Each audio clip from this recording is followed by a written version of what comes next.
Hey, everybody. Welcome back. Welcome back. Welcome back. We are here with another exciting edition of the Husky to Husky podcast, where here at Matawan Regional School District, we are obsessed with ensuring that we are promoting our educators, our teachers who are out there doing great things, especially during these difficult times. This is the podcast. This is the show that you can tune into to hear about all of the wonderful things that our staff are doing. Before we get into the show and before we get into our guest, our special guest today, as always, I want to give a special shout out to the Matawan Regional School District Board of Education, as well as our superintendent, Dr. J. Micah, who, just kind of putting a little teaser out there, is going to be making a special appearance on the show, not today, but in the near future. He is going to be on the show, so we'll be able to have some fun talking to Dr. Micah, and that will be, I think later this month that we're going to have him on. So no pressure to our guest today, no pressure. But with that said, finally, before we get into our guest and introducing our guest for today, I just also want to give a huge shout out to Darlene Gallagher, who puts all of this stuff on behind the scenes. She does so many things to make this show possible, and so many things to keep me alive in my job. So, shout out as usual to Darlene Gallagher and the work that she does. We have another Husky pup. It's really exciting when we get these pups on the show. I've kind of made that term Husky pups. I remember when I played football a lot in my life, and the underclassmen, we always referred to as pups because they're kind of learning the way. And it's like a perfect way here, a perfect name here in Matawan, because we are the Huskies. So it's like we have these Husky pups. And today we have from the Visual Performing Arts department over at our high school, where they're doing great things. Shout out to Mr. Eiler and the administrators over there who are holding it down, doing wonderful things for our kids, and our staff at the building. But we have a new addition to our art department who's kind of come mid-flow. If there's ever a year to start kind of midway in the year, this is probably the worst year to do that. But welcome aboard, Samantha Parlow. How are you doing? Thank you so much. I am doing awesome. Thanks for having me. Super excited. As I said before, a little nervous, but thank you so much for having me. I appreciate it. Don't be nervous. You're right. Listen, you are right at home. We take good care of our Husky pups on the Purpose and Podcast show. So you're gonna do just well. It's just a conversation, of us having. And it's funny because this is like our first conversation together. So it's even more. This is going to be even more fun for me. Yeah, definitely. Yeah. So and one of the things, Samantha, before we start. One of the ideas when being an administrator, I get an opportunity to interview a lot of teachers. And when I'm interviewing teachers and this is years and years of interviewing teachers, there's so many cool stories that teachers tell in terms of how they arrived at that interview, professionally, how they arrived at that seat that day. And then when, sometimes we hire teachers and sometimes, they go into the classroom or whatever setting they're going into. And then I'll see them maybe months later, sometimes years later, and I'm like, that's not the same person that interviewed. That's not, the person that was passionate about, whatever it is that they were passionate, they had an affinity for. I was like, what happened to that person? And a lot of times in this profession, we take a job, and this happened to me. First of all, we're overwhelmed in our first year, and then we kind of feel like we have to abandon who we are to be teachers. And I feel that when I was able to recapture who I was and what I loved to do and what I loved and what I was passionate about and bring that into the teaching space, it just opened up so much.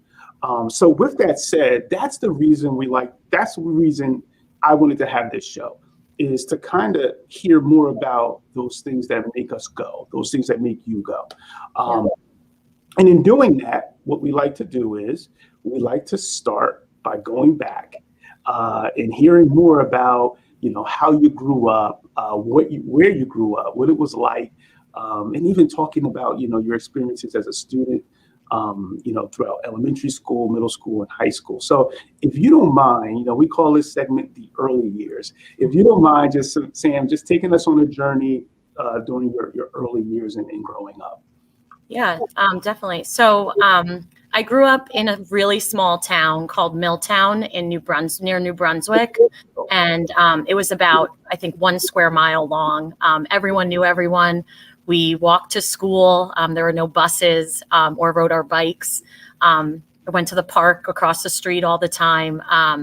And when I was in, I believe, 2nd grade, my dad had gotten a new job. And so we moved to Brick, New Jersey, and closer to the beach, which I was so excited about because we loved going to visit the beach and things like that in the summers. We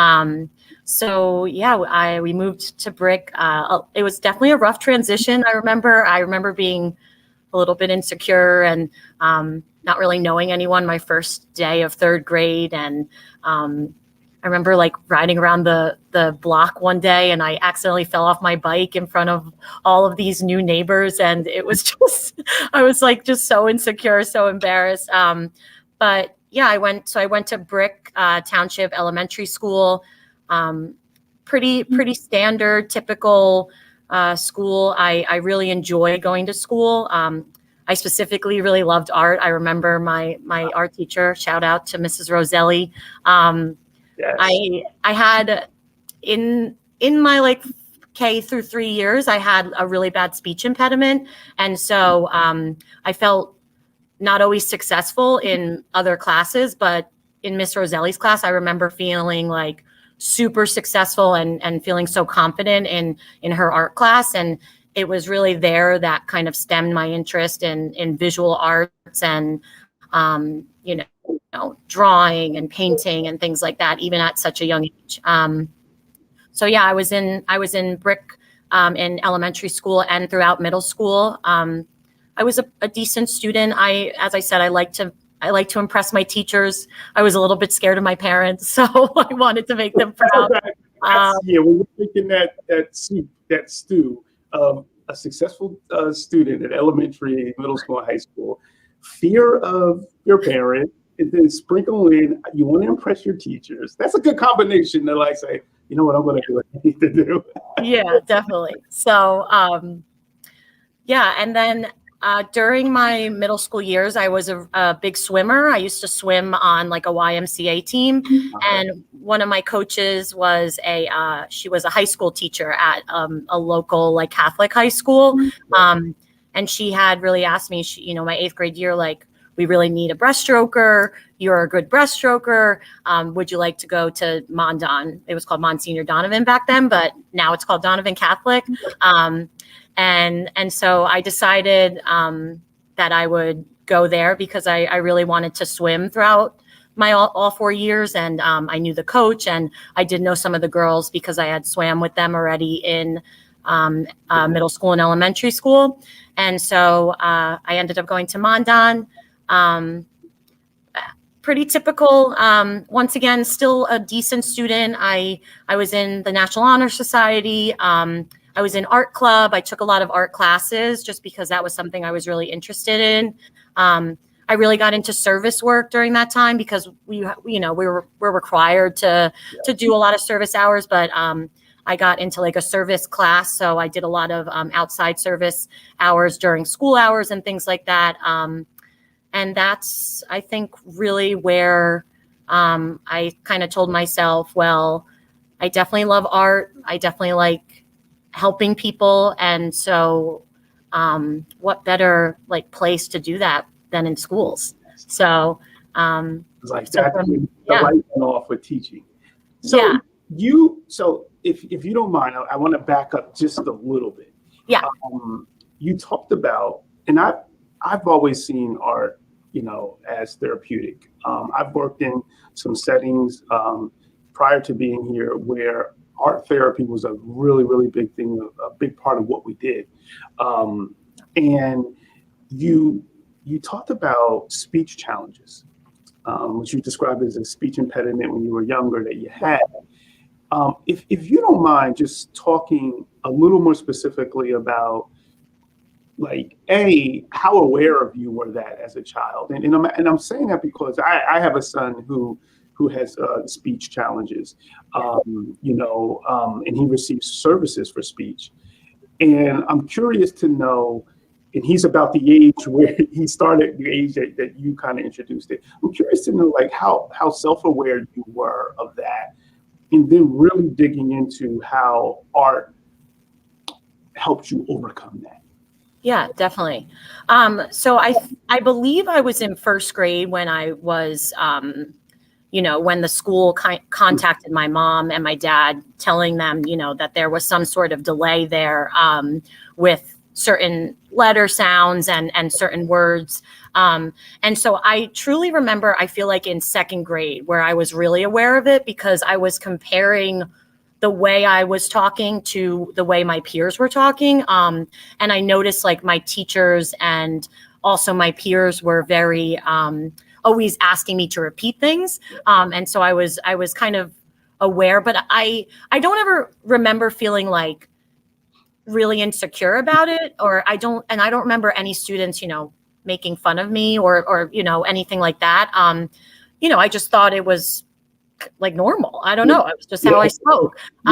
And so I started to receive services. And I think, like, as I said, in second grade, when my parents also had someone come to my house and do, speech services as well. And I think it was then where I was like, okay, well, this is something that I definitely need to work on, because I was working on it, every other day with my speech therapist. And then every night with my parents, they would, make me do these certain interesting, I don't know, techniques with with talking and things like that. So yeah, I mean, as it started to progress and get better, I obviously was feeling a lot more confident with talking to my teachers. I think at some point when I was like struggling with my speech, I was like kind of shutting down a little bit as well, and not wanting to participate as much, just because I sometimes didn't know how to really express myself. And so it was then when, as I said, Mrs. Roselli's art class, I always felt like the need to be expressive somehow, and writing and speaking was not my strong suit. So I just remember being like such a young child, and her making me feel really successful in class and making me feel really confident, always pushing me, always, telling me like, complimenting me and things like that. And it was great because I was getting those, like that affirmation without speaking, which was something that I was like not very comfortable with, or not very good at, for example. So it was just a great and safe space for me to really feel like, okay, I'm good at this, is something I feel successful in, even at such a young age, so I think it's really important, like you said, like even at such a young age, you don't realize how important like these extracurricular activities can actually be to a student. You know what I mean? Even as I said, at age 8, because they could have these things that maybe they can't really portray through their words or through their actions properly. And so that was just a great outlet for me. You said so much there, Sam, and I just want to, just two things, a message to parents, and then a message to educators. And I'll say the first one to parents. Sometimes what happens is, and it happened with my son, when you are living in a space together, you understand the language that your child, you understand how they're pronouncing things, and you don't even think twice about, they may not be pronouncing their R's correctly. They may be having and when teachers, and this is the brilliance of educators, and this is, why when we talk about, schools being connections to homes, because teachers are developing ears, and they're trained to develop ears to pick up on certain things. And that's how we found out. A teacher, talked to us, and we said, wow, we never noticed that.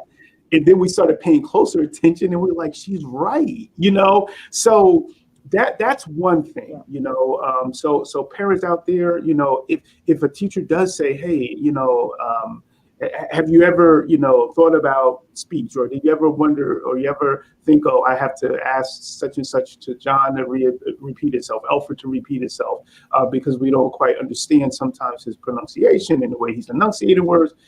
Listen to that, because it may be, something that you don't notice because you're so used to hearing your child speak. Yes. The other thing is you talked about is that having these affinity courses, these affinity spaces where you have an art, because in a lot of times when budget cuts come, programs that are cut are visual performing arts programs, art programs. We're so fortunate here where we have an art academy at the high school, doing great things. But when we take away those courses, we essentially can be shutting down a space where a child like you, Sam, that was your safe space, to build confidence. So I just wanted to stop there because that's why these stories are important. Because, now we see you sitting here years later, telling that. So I thank you for sharing, such a, to being vulnerable to share that story, because I'm sure that there's people out there who are listening who can relate and identify, and it may help them. Yeah, definitely. Yeah. And I think as a teacher, like that's probably one I've shared like that information with some of my students when we, first met, and they asked me, like what got you into teaching and things like that. And just being like real and vulnerable with them was also, really assisted them in getting to know that, I'm a real person as well. And I may have gone through the same struggles or similar things that maybe not exactly, but similar things you have at some point in your life. And, there's success at the end of that as well. So. Yes, I agree. And I'm the same. I feel the same. Even as a leader, I feel like it's important to express vulnerabilities. It's important to share parts of yourself, because teaching, I believe, is holistic. So you got into now swimming. I just want to talk a little bit because my daughter got into swimming a few years ago.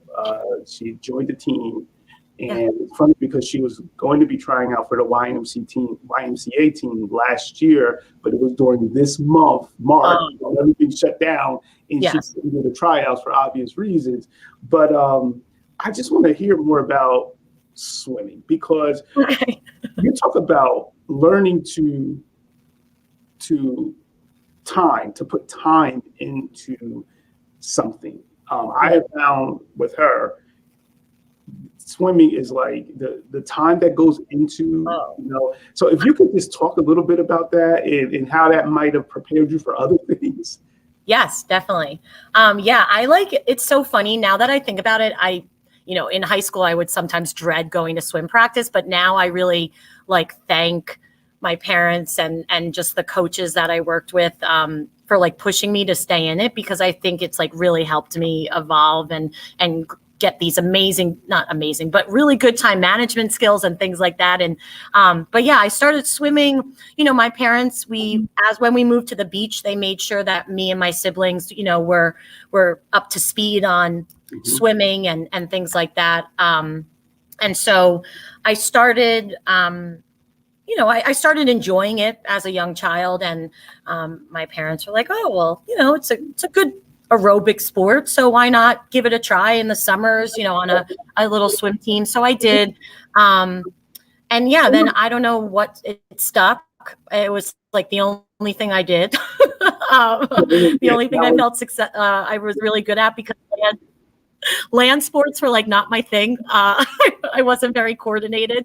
So, so I just kept swimming. I ended up swimming on my high school team, and then I even swam at the College of New Jersey as well. I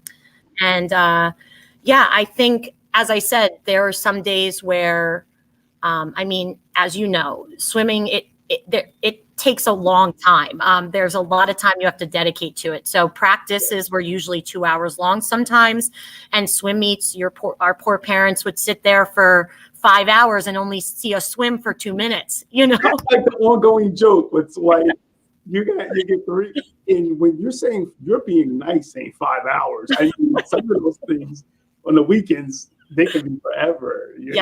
But we always joked about that. 6 hour day, to see 3 minutes of, competition swimming of our daughter anyway. Yes, exactly. Yeah. Yeah. So it definitely, as I said, I mean, obviously I enjoyed it so much because of the bonds I made with the members of my swim team.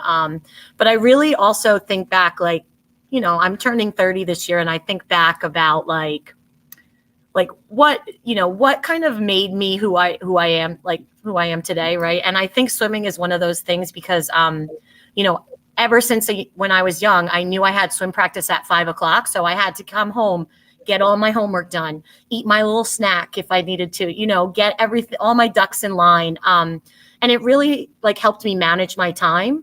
But it also was nice to be like dedicated to something outside of school, and it was, swimming, it's a team sport, but it's also a very individual sport. So it was, there was always, the urge to get better, like physically myself, and so it was nice to have something like that to kind of push myself in other ways, rather than just academics. And so, yeah, I feel like I developed good time management skills, great bonds with people, and then good. yeah. So you end up getting, you talked about your parents saying it's an aerobic activity, sport. Yeah. You get into really good shape. Yeah. I I remember I took a swim class in college. I was a few credits short for graduation, going up in my senior year, spring semester. And the credits I was short in was like, there was like physical education courses that we had to take. So I was like, you know what, I'm going to take swimming, right? So I took swimming, and let me tell you, like, it was a 6-month, I guess 5-month course. And I got so strong in the water. Yeah. Now, after I, finished that course, and I knew how to swim before that, but I learned more, technique. Yeah. So after I finished that, fast forward about 10 years, right? And I haven't been in a pool, haven't swam since. So one morning I go to the community YMCA, it's like 6:00 in the morning, and, their lanes open to swim. So I was like, oh, cool. I'm going to take a lap because, I've been, working out, lifting. So I got into middle lanes, right? And when I tell you, I dive into the pool, start swimming, I get like halfway in the pool, right? And I don't know, I guess that was like an Olympic-sized pool to it. And when I tell you, I had to grab onto the, what do you call it? The lane line? Yeah, the lane lines. And the lifeguard was like jumping in, and I was so embarrassed. But I'm saying that to say, I was going back to my college self and thinking when I was swimming every day, I would be able to just jump. Oh my God. Like the shape that you're in when you're really swimming consistently is just like none other. But I always share that story because it's just, and every time now when I go, if I swim in the Y, I always get on the in lanes so that way. Yeah, I was doing. So just my little, and I share that with my daughter because she just started, and watching her swim is really cool. And you talked about time management, and I just, I want to talk a little bit, about that as we transition to college, because you go to Mondon or Monsignor Donovan, which isn't it now Donovan? It is Donovan Catholic now. Catholic now, yeah. It was Monsignor Donovan then. That's how I remember growing up. Yeah. So you go over to Mondon, National Honor Society, solid student, doing the swim thing, giving back, taking leadership roles in the school. And college, is college like, do you do a gap year, or do you go right into college? Like, what's that transition like? Yeah, so I went right into college. I applied to a few schools. My father went to the College of New Jersey, which was called Trenton State. So he was a big Trenton State fan. I initially wanted to, this is terrible to say, get as far away from my parents as possible. But obviously I didn't, because I went 55 minutes away. No, I did want to go down south, but I honestly am like glad that I didn't, because it was actually funny. my senior year of swimming in high school, I told myself I wasn't going to swim again because I had been swimming for so long. Yeah. I felt, drained. I felt like I plateaued a little bit, like with like my times and things like that. So I said, you know what? No, I'm not going to do it. So anyway, lo and behold, I get into a few schools down south right after senior year. My parents, they're like, are you sure you want to do that? You've never been that far away. Kind of going over financial things as well, and I ended up getting into TCNJ as well. And so I kind of just decided, you know what? My cousin went there. I had visited him a few times, like for some football games and some basketball games, had a really fun time. It's a good school. I was like, you know what? I'll just go. So went right after senior year. And my first 4 weeks, I didn't swim. But that's when I realized that I had too much time on my hands. And I wasn't on top of my work as much as I used to be. I had a lot of friends from my YMCA team who also swam at TCNJ who were a little bit older than me. And they had been like, you should really come to captain's practices, see if you can walk on the team. Yeah. And so I was like, after a few weeks, I called my parents and I was like, I think I'm going to try. Why not? So I ended up contacting the coach and, very hesitantly, she allowed me to walk on the team, but I'm pretty sure she's happy she did at the end because, I became the captain my senior year. I was qualified for a bunch of national things. So it wasn't the worst, but. So you went from a walk-on to eventually your senior year captain? Yes. Yeah. Wow. Yeah. So. Wow. That's. Yeah, it was. Yeah, that's awesome. It was good. It was such a nice, you know what? I think I needed a little bit of a break. And then when I switched over to college swimming, it was so much more different than what we were swimming in high school and middle school and things like that. And I also started swimming something completely out of the realm of what I was used to and, different coaching staff and styles too. And I I felt successful again in my new things that I was swimming. And as I said, the bonds I made with my teammates was wonderful as well. Traveling to different schools was so cool. Going to see different schools and things like that. So yeah, those are good. Those are really good experiences that we don't talk when we talk about athletics and extracurricular activities. We don't talk a lot about travel. We don't talk. Yeah. And that seems like that's a big deal. Some people don't travel until they join athletic teams. Whether it's their first flight. There's some folks who their first flight is based on being a part of a team, not a family vacation. It's actually, going into a hotel and like you said, having an itinerary, having okay, this has to happen this time. These are things that start building in these executive functioning skills into your life. To help you better manage your time, and be aware. So I'm happy that you did realize, you know what? Yeah. I got to get back. I got to kind of refocus. So you refocus, and that's your athletic piece. Oh, yes. What is school like for you in terms of college? Did you have any experiences where you were like, oh my God, this is difficult? Or was it kind of like something that you felt it was like a smooth transition from high school where you were just pretty much good to go? Yeah, so it's actually kind of funny. So as I said, in high school, I really loved art.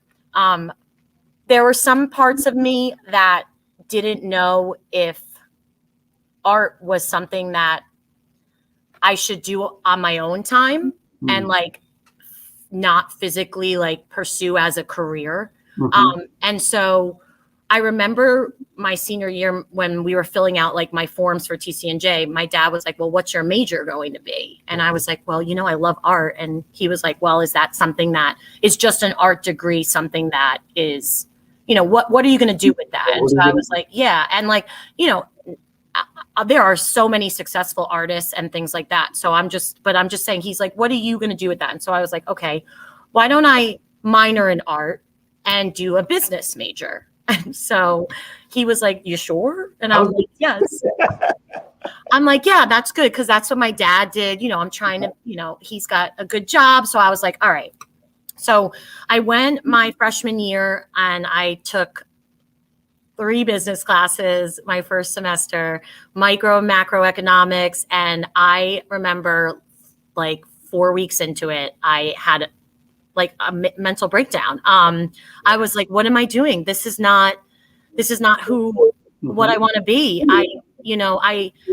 I didn't feel like I was really struggling. I didn't understand any of the terminology they were using. I was so lost. And I remember calling my mom and being like, I don't know if school is for me. And she's like, no, you've always been a good student.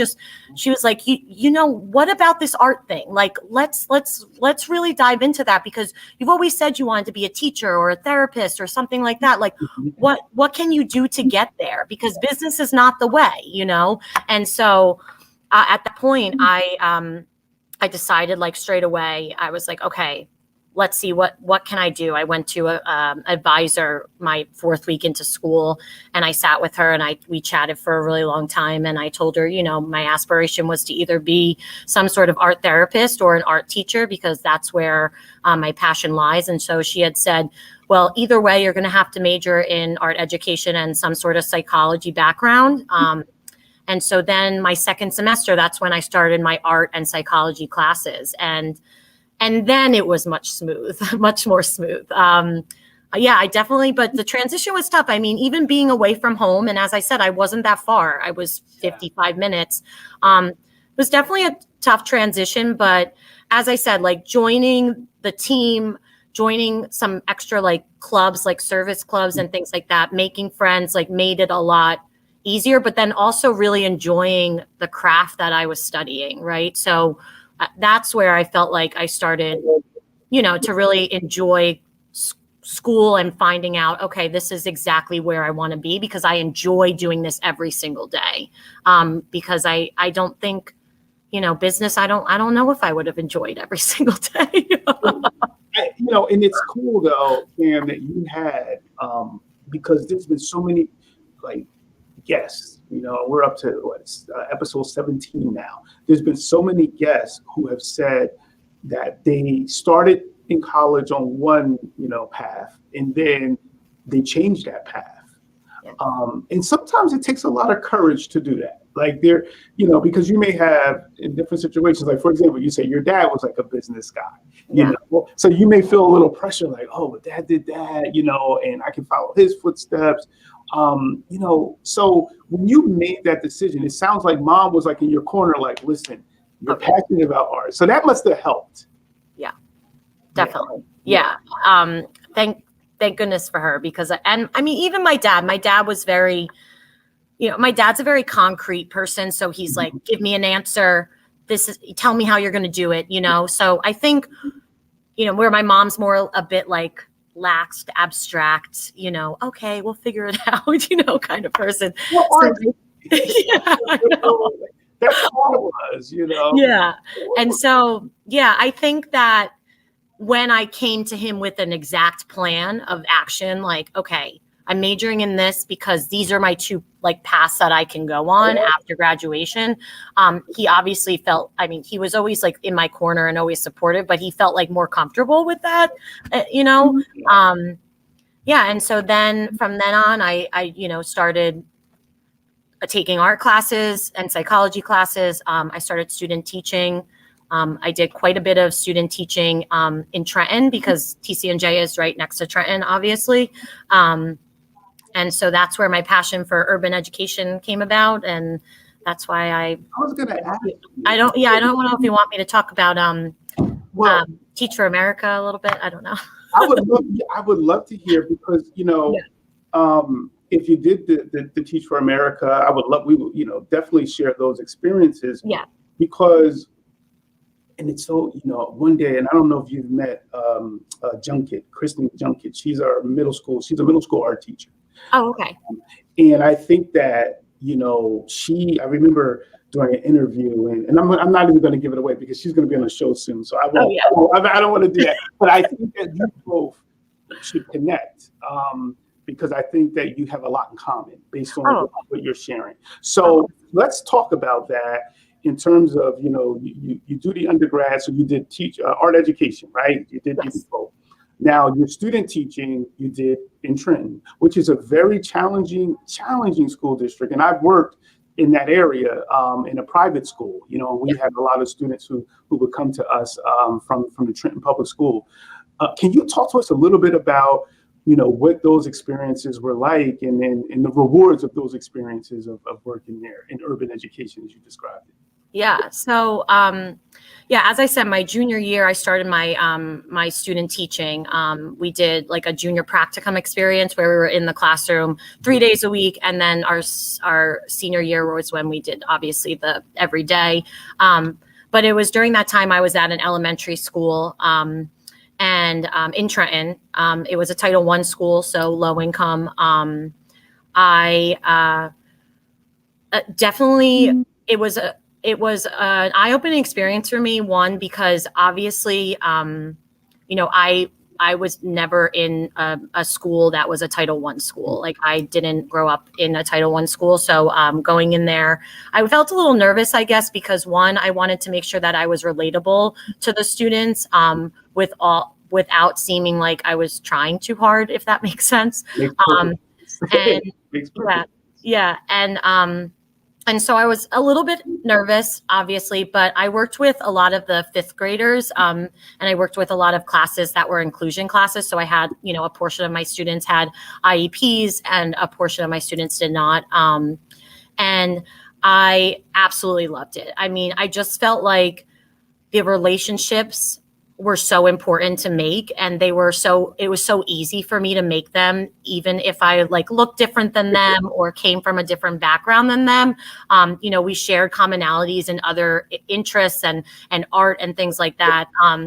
And so I think that's what really sparked my interest in kind of going into urban education, because it was so important for me to make those relationships with my students so that they can feel like they can trust this new person who only comes in 3 times a week, and they can feel respected by them, because I know that sometimes a lot of them had trouble with understanding trust and understanding respect because maybe they hadn't had that ever even in their life, so yeah, it was from there where I just was like, you know what, I got to do something like this when I graduate. And so during my senior year, I applied for this program called Teach for America. I got accepted as a special educator, though. So I wasn't allowed to teach art, which was devastating, but also exciting because it was something different.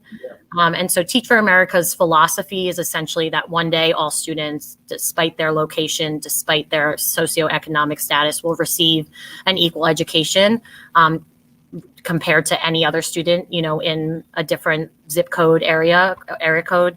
And so I was placed in Baltimore. As I said, I taught K through 6 special ed, which was even a tougher than my Trenton experience, because I was immersed in, Baltimore's culture, as from the get-go, 5 days a week. And I had students who had IEPs on top of kind of the other experiences that they were having, whether at home or in their communities. Pause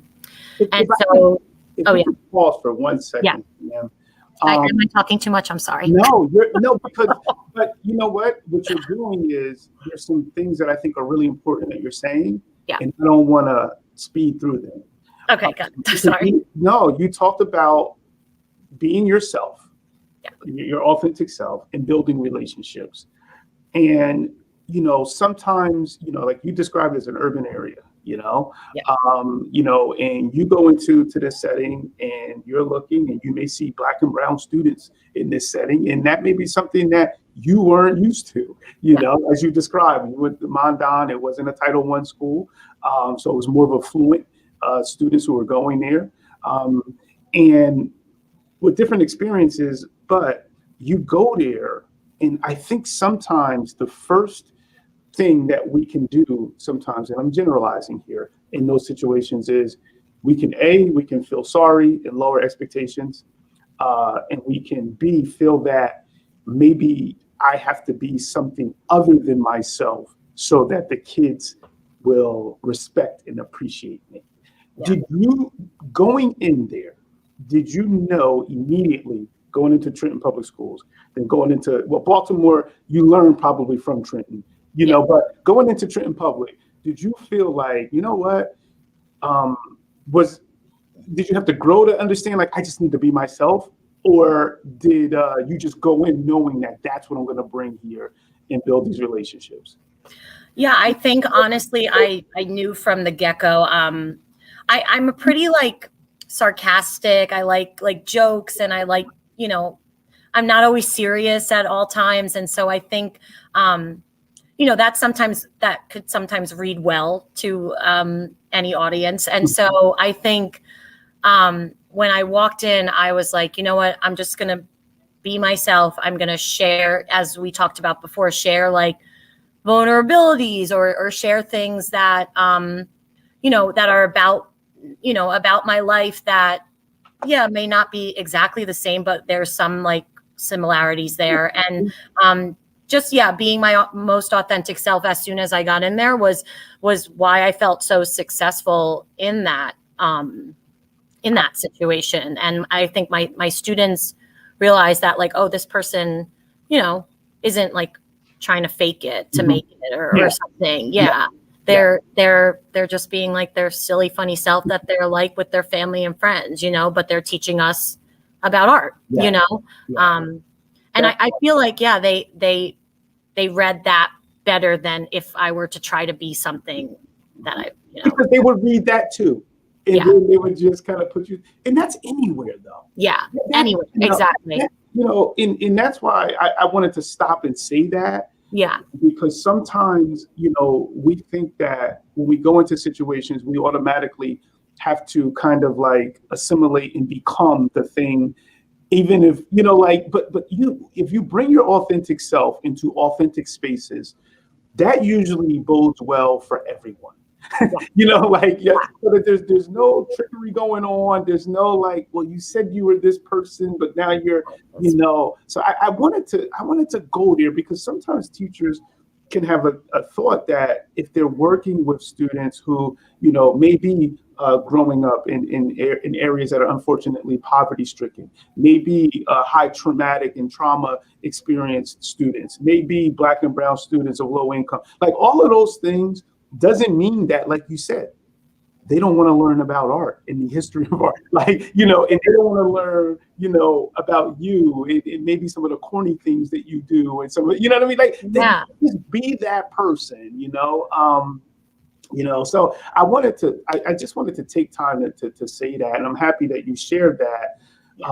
And then it sounds like, and I'll let you explain it, but it sounds like that experience motivated you for the teacher, like you begin to now to seek that more, like those experiences more.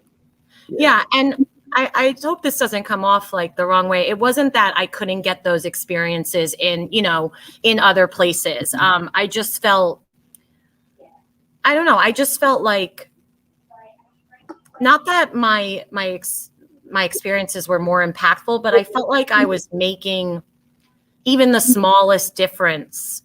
You know, because sometimes art is just, especially in elementary school, it's just, oh, I go there once a week for 40 minutes, you know, and I felt like in those 40 minutes when I saw my kids, you know, there was something that they could take away from that and be like, oh, I had like the best time with, you know, with Miss Parlow in her class, or me and my friends, we did this awesome thing, you know. So yeah, it was just, it was a great experience. And as I said, it kind of, it was something that I really yearned for and like wanted, like I wanted all the time, like to have those relationships with my students, and to help them in not like, you know, not in education, but also in, you know, their emotional well-being and things like that. And and so that's what led me to Teach for America and then going into Baltimore. That is awesome. And when I talked earlier about, you know, budget cuts and sometimes underfunded schools, and a lot of times in urban school districts, those are the programs that go. Yeah. And those are the programs that many of those students need more than anything. When you start talking about expression, creative expression, a therapeutic expression, so that is the horrible irony of what you just said, is that these are spaces where these children in a lot of cases need it, and it needs to come from the school, because there may not be an opportunity for leisure art after school, like those opportunities may not exist. So even stressing the importance. If you don't mind talking a little bit about your experience with Teach for America in the Baltimore public schools, what that was like. Yeah. So as I said before, I was a K through 6 special educator. And so essentially I would work with kids on like interventions, depending on what their IEP said. If they had goals with letter sounds or addition or subtraction or multiplication, I would focus, I would either take them out of the classroom and work on those skills, one-to-one with them or in small groups, or I would work in their classroom, like inclusion wise, with them. So I did that for about 4 years. I taught mostly literacy and math. Okay. And it was nice because I worked in a K through 8 school, but I only saw K through 6. So even when my kids went to middle school, they would still see me and say, "Oh, hey, Miss Parlow," good to, even in 7th grade and 8th grade. So it was nice. It was definitely, it was a tough experience. I'm not going to say it was a piece of cake. There were a lot of really sad and unfortunate things going on inside and outside the school that affected a lot of us, just emotionally and things like that. But I felt like, and I, all the teachers who I worked with at Baltimore would say this, I think, our kids came to school because that's the place that they wanted to be, and so it was a great experience and I loved it. But I just realized that, art was really still missing, from my repertoire of I couldn't do art lessons when I'm teaching a child how to read. You know what I mean? I could do some, but we have to really focus on letter sounds, and I can't be oh, let's paint, together. So I did lead an after school art program for a few years, because my first 2 years there actually wasn't art, because like you said, Dr. Rawls, we had no art. That was one of the things that they cut. We just had music and technology, which was great. And we were so excited about, but there were some kids who were more artistically, creatively inclined, than music or technology offered. So we did do an after school art club and the kids loved it. We had a mini art show at the end of the year where their parents came. But yeah, it was a great experience. I just, as I said, I'm from Jersey, so I wanted to move back eventually up here with my family. And 2, I was really itching for an art job, because attempting to intertwine art with, all those crucial skills that my kids who had IEPs needed was a challenge for me. Yeah. And, I wanted to make sure I was teaching them the right things rather than things that you were passionate about. Exactly. So you have you have awesome experiences. So diverse, and just there's a lot of times we step into classrooms, and I think the more experiences we have, the better equipped we are stepping into any classroom. And I think that, you and taking chances and taking risks and, leaving Jersey, going to Baltimore, those are not easy things to do. I think back of being out of college, and just maybe going to a different state and teaching there, that had to be, I don't know, it has to be rewarding now to look back and say, wow, I did that. Yeah. That's cool. I'm sorry. And this is why, again, this show is so important, because there's so much that our community can learn about educators and their experiences, and you have just this wide range of of experience, which I don't know if I've ever seen that, like teaching, like literacy and math, but then an art, so, like, and working with students with special needs. And it's like, that's awesome. If you could put something all into, like into a package and then say, oh, and that's our art teacher, like that is like awesome, So no, yeah, I'm definitely thankful for those experiences. As you said, I feel like I know exactly, like, I don't know, like I walk into a classroom and I'm like, okay, I know what I'm doing. Not to boast my ego or anything at all, but just saying, like, those experiences like really helped me feel like a confident teacher, especially coming in mid-year in a pandemic. Oh, see, but now we're seeing how the Jedi was formed. This is how it happened. So that's why we need those background stories. If you don't mind, we're coming up, near an hour, but I want to talk about how you got here. Now, when you transitioned, was your transition from Baltimore, was it immediately here in Matawan, or was there space in between? No, there was quite a bit of time in between, actually. Okay. So briefly, I'll just kind of go over. I went, when I figured after my 4 years in Baltimore, I said, you know what, I want to move back.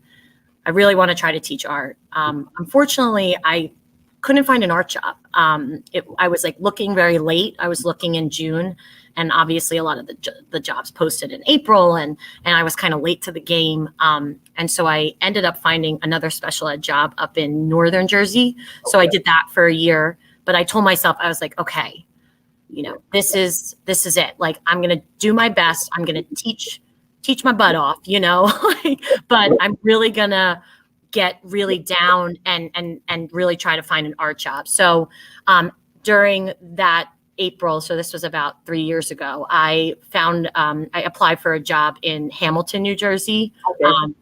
So right near Trenton. Yeah. I was gonna take you back right in that area. Yeah. So I'm right back in my old neighborhood, I went and I got the job. I was teaching elementary school art, actually, K through 5 at 2 schools for 2 years there. But I always wanted to do high school. I mean, we talked about like building relationships, right? And I feel like, yeah, I can build relationships with elementary school students, but I don't know, for me, like personally, like I feel like the best relationships teacher-wise that I had were my relationships that I remember in high school, because I remember them so well. Yeah. It's not because that my elementary school relationships didn't matter. It was because I remembered them so well because, I was 15 at the time rather than 6, So I always wanted to teach high school. I live in Ocean Township right now. And so, the commute to Hamilton was getting a little bit tedious. And so I was just always on the hunt for a job. And I saw the Matawan position. I was like, oh my gosh, this is perfect. And then I found out it was mid-year and I was like, oh my gosh, am I really going to do this? So it was difficult because I care about my students so much, especially my students in Hamilton. Shout out to my Hamilton folks. I have to send this to them. But I felt like bad for leaving them like in the middle of the year, because I know it was, it's such a tough time, right? But, I really tried to prep them as best I can. And I prepped the new teacher who was coming in just to like give her like a heads up and, to make sure that the kids were comfortable and things like that. But I just saw this position. I had to try, and so, here I am doing finally the job of my dreams after 8 years of teaching. That is awesome. And you followed your passion. But there were like, again, I started off saying this is not linear, and life isn't, and that's when young people, because a lot of times this podcast is shared in classes and things like that, especially at the high school level. And students start to identify that life isn't linear, and it's okay if I take this journey, that may not be like A, B, C, D, I can, go off on these different journeys, pursuing my passion. So you end up here, and we're so blessed to have you here.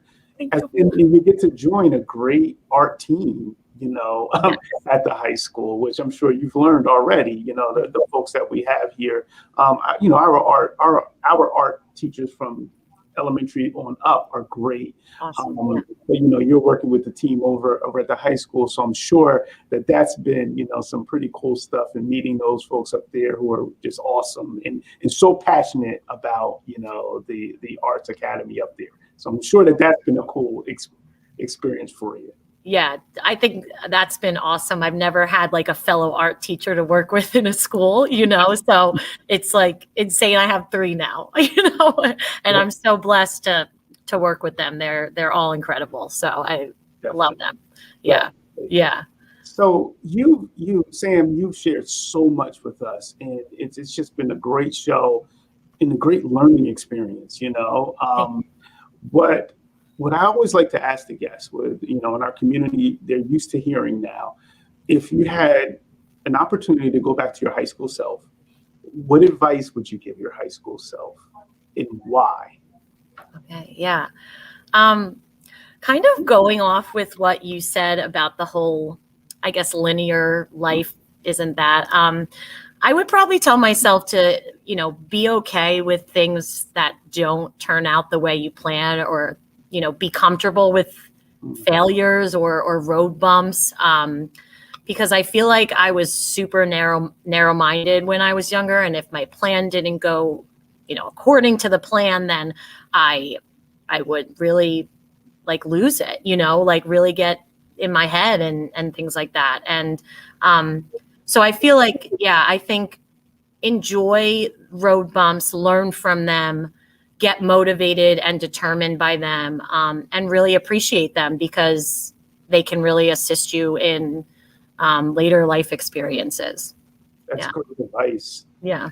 That's really, really good advice.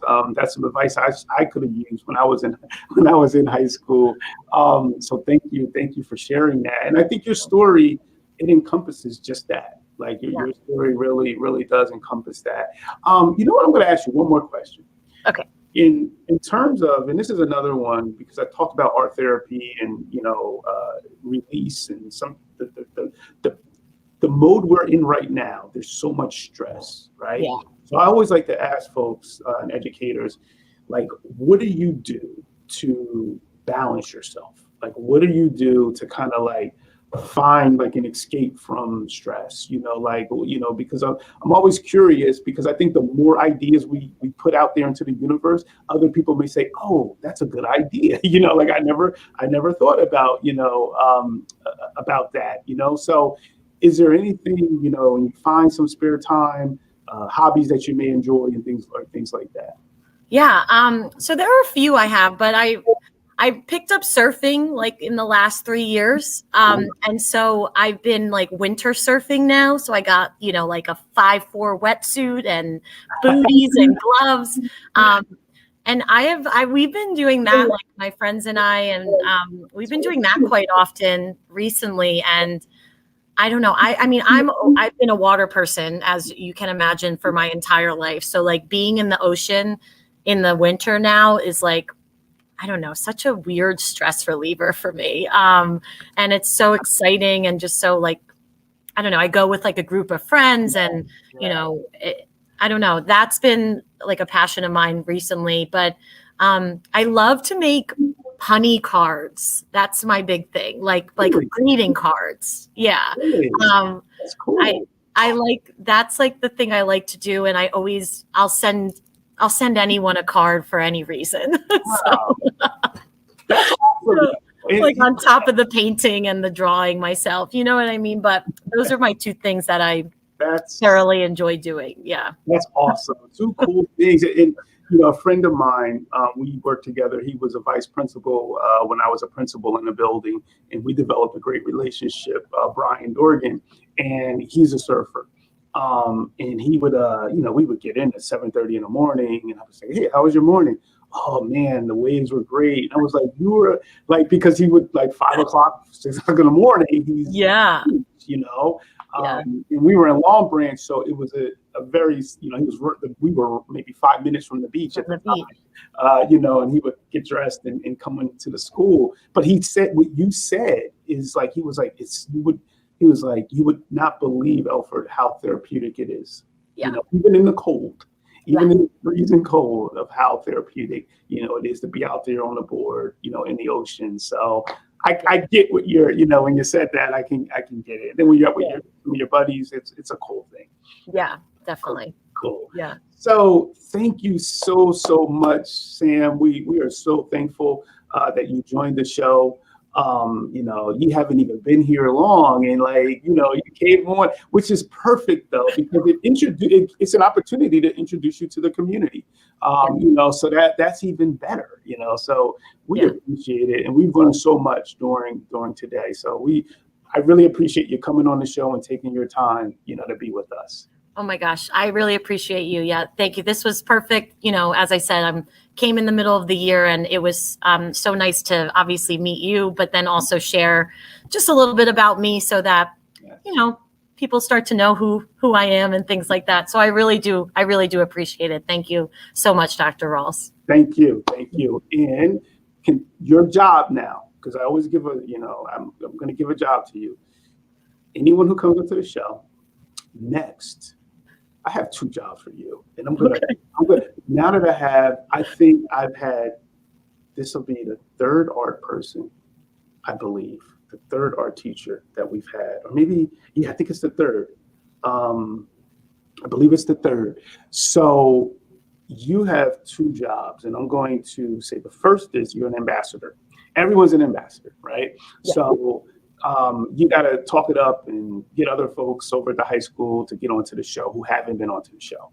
Sure. The second job, well, this is different. I thought about this kind of last week, but I'm going to introduce it. I think I'm going to push it out to the art departments across the district.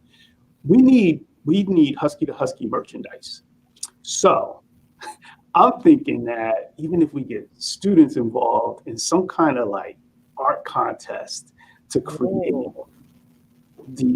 maybe, because I mean, we don't have an official, you know, like logo for the podcast and for the show. So I'm thinking that may be a good activity for students who may be interested in, you know. So what do you think? Do you think that's a good idea? I love that idea. So yeah, like a logo for the podcast, the Husky podcast. Yes. That would be awesome. Yeah, I'm going to put something together and get it out to the art teachers from across the district, and then we can put together a little contest. I think that will be cool. So I'm down, and I'll tell the rest of them here. So so thanks again, Sam. Enjoy the rest of your day. It's a beautiful day outside. Hopefully, you know, you get a chance to get outside today. Enjoy your day, and we will see you soon. Hopefully we'll get to meet in person, you know, in the near future. Yeah. To our community, thanks for joining us again. As always, we will be back next week with another special guest, which you'll find out more about later. I know Darlene will send it out to you all soon, but we look forward to coming back next week with another guest on the Husky to Husky podcast. Until then, please stay safe, take care of yourself, and be healthy. Goodbye, everyone.